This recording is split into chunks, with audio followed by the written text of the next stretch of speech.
పైగా నువ్వే అన్నావు, ధరణి బాలు నా కూతురు కొడుకు అని తెలిసిందని. నా కూతురు కొడుకు అంటే జనని కూడా కూతురు కొడుకే కదా. అంటే వాళ్ళు మా పిల్లలు. అయినా జననికి మీరు సంబంధం కుదుర్చుకున్న దగ్గర నుంచి ధరణిని ధీరజ్కి ఇవ్వడం ఇష్టం లేదు. కూతురు విషయంలో భార్యాభర్తలకి రెండు అభిప్రాయాలు ఉండకూడదు కదా. మంచి చెడు అనేది ఇద్దరం కలిసి కూర్చొని ఆలోచించి నిర్ణయం తీసుకోవాల్సింది. పెళ్ళంటే 100 ఏళ్ల పంట అంటారు. అసలు జనని ఉద్దేశమేంటి, తను ఎందుకు ధీరజ్కి ధరణిని ఇవ్వడానికి ఇష్టపడడం లేదు అనేది కరెక్ట్గా తెలుసుకోవాలి కదా.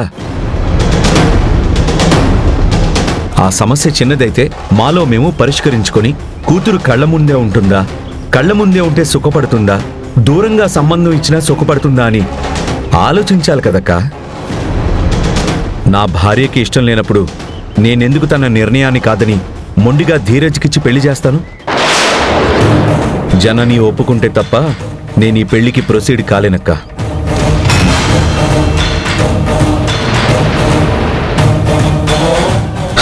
నీ కొడుకు మీద నీకు ప్రేమ ఉండొచ్చు, అలాగే మా కూతురు మీద కూడా మాకు ప్రేమ ఉంటుంది కదా.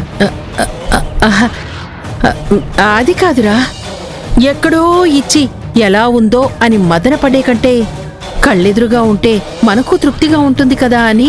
అక్క, సంబంధం మంచిది అని నిర్ణయించుకున్నాక ఏ ఆడపిల్ల కన్న తల్లిదండ్రుల ముందే ఉండదక్క. ఫారెన్ వెళ్తారు, వాళ్ళంతా బాగోలేనట్ట.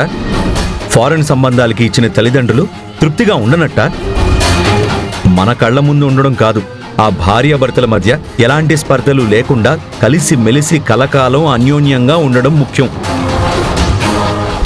వీళ్ళు ప్రేమించుకున్నారు కదరా. ఆ విషయం ఇద్దరి సమక్షంలో మేమిద్దరం కూర్చొని నిర్ణయిస్తాం. నువ్వు నన్ను తొందరపెట్టో బలవంత పెట్టో సరే అక్క అని ఇన్ఫ్లుయెన్స్ చేయడానికి ట్రై చేయకు. అది కాదురా, పెళ్ళైతే ధరణి మనింట్లోనే కదా. చాలా ఆపక్క. మ్యారేజ్ టాపిక్ మాట్లాడడానికి ఇది టైం కాదు.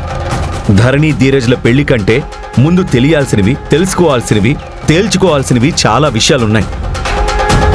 ధరణి ప్రతాప్ గారిని తండ్రిగా ఎంత ప్రేమిస్తుందో, వాళ్ళిద్దరి మధ్య అనుబంధం, ఆప్యాయత, అనురాగం ఎంత బలంగా ఉందో నీకు కూడా తెలుసు. ముందు విషయం ఆయనకు చెప్పాలి. ఆ తర్వాత ధరణి కూడా ఇదంతా నిజమని నమ్మాలి. తనని ఎంత గారాబంగా పెంచి పెద్ద చేసినా ఆ తండ్రిని వదిలేసి మన దగ్గరికి రావడానికి ఒప్పుకోవాలి. ప్రతాప్ గారు తన కన్న కూతుర్ని మనస్ఫూర్తిగా దగ్గరికి తీసుకోవాలి. అవన్నీ సుఖాంతంగా జరిగినప్పుడు కదా ధరణి మా దగ్గరకొచ్చేది.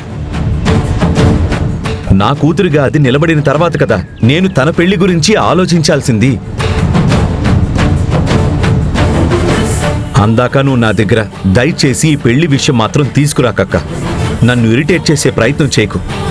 సారీ.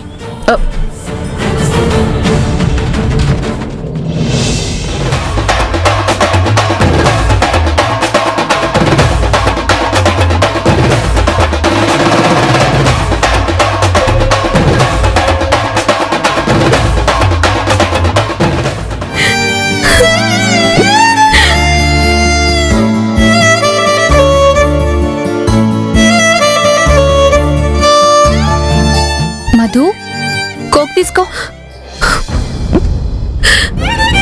మధు,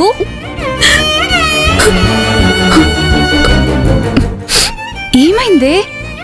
ఎందుకు ఏడుస్తున్నావు? ఏం లేదు.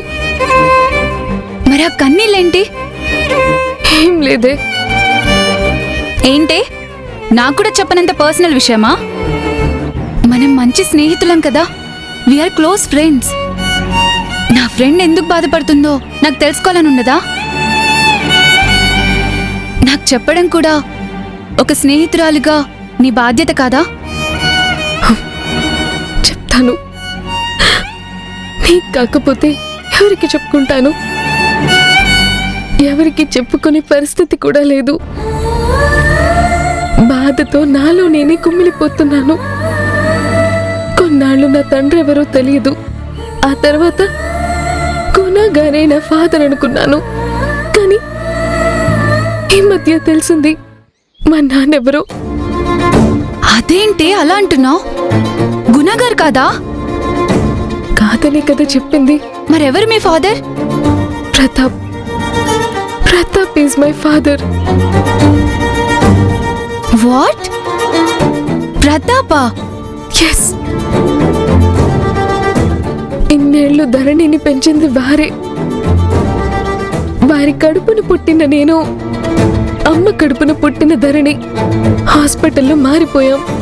నిజమా? నీకెలా తెలిసింది? నువ్వెలా నమ్ముతున్నావు? సాక్ష్యాలున్నాయి. డిఎన్ఏ రిపోర్ట్స్ చెప్పాయి. ఎవిడెన్సెస్ ని నమ్మకపోతే వేటిని నమ్ముతాం? అమ్మేమో ధరణిని ఇంటికి తన దగ్గరికి తెచ్చుకోవాలని ఆరాటపడుతుంది. కానీ మరోపక్క నేను దూరం అవ్వకూడదని కూడా బాధపడుతుంది. నాకేమో నాన్న దగ్గరికి వెళ్ళాలనిపించడం లేదే. అంతా సందిగ్ధం.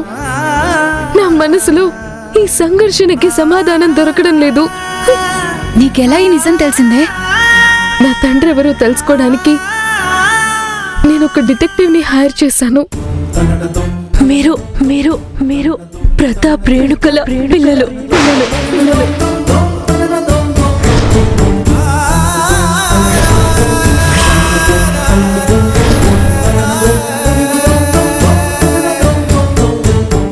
ఇది నా కథ. 20 ఏళ్ల నా ప్రశ్నలకి సమాధానం దొరికింది. నా తండ్రి ఎవరో తెలిసింది. తెలియనప్పుడు వెళ్ళాలని ఆరాటపడ్డాను. తెలిసాక వెళ్ళడానికి మనసు అంగీకరించడం లేదు. అమ్మని వదలలేకపోతున్నాను.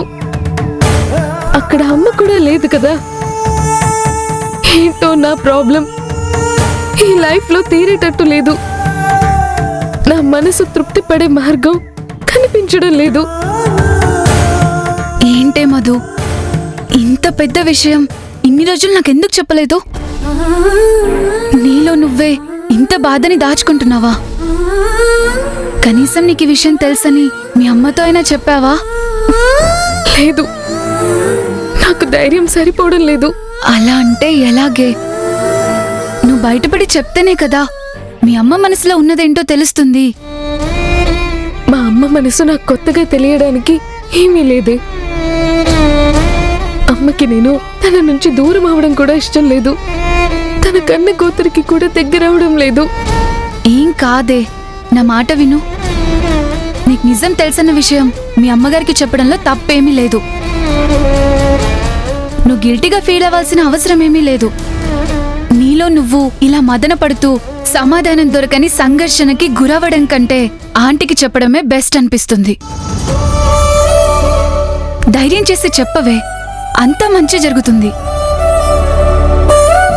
అమ్మ ఏం చేసినా నీ మేలు కోరే చేస్తుంది కదా. నా మాట విను మధు. ఎంతకాలం ఇలా నీలో నువ్వే కుమిలిపోతావు? మీ అమ్మతో చెప్తే కాని నీ మనసు కుదుట పడదు. ఏమంటావ్? చెప్తావా? ట్రై చేస్తాను.